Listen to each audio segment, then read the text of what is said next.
Finally BCCI ঘোষণা করে দিল ইংল্যান্ডের বিরুদ্ধে হতে চলা টিম ইন্ডিয়ার 15 সদস্যের দল। 14 মাস পরে দলে ফিরল মোহাম্মদ শামি। দলে নেই শুভমান গিল, ঋষভ পান্ত, যশস্বী জয়সওয়াল।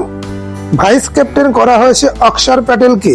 কবে থেকে শুরু হচ্ছে ইংল্যান্ডের বিরুদ্ধে 5টি টি20 সিরিজ, কোথায় লাইভ দেখতে পাবেন?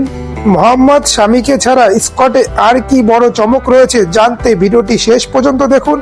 সেই সঙ্গে চ্যানেলটি সাবস্ক্রাইব করে ভিডিওটি লাইক ও শেয়ার করুন।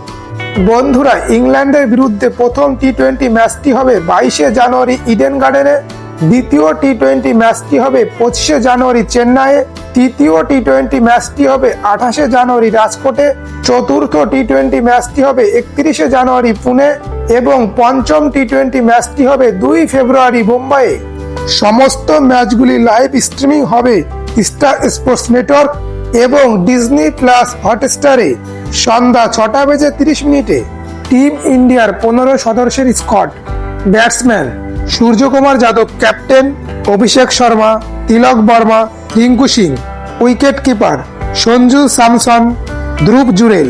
Allrounder Hardik Pandya, Axar Patel vice captain, Nitish Kumar Reddy, Washington Sundar. Fast bowler Mohammed Shami, Arshdeep Singh, Harshit Rana. Spinner bowler Varun Chakravarthy, Ravi Bishnoi. বন্ধুরা, ভারতের এই স্কোয়াডে কি পরিবর্তন হতে পারত? আপনাদের মতামত কমেন্টের মাধ্যমে জানাতে পারেন। সেই সঙ্গে আপনারা চ্যানেলে নতুন হলে চ্যানেলটি সাবস্ক্রাইব করুন, ভিডিওটি লাইক ও অনেক শেয়ার করুন। ধন্যবাদ।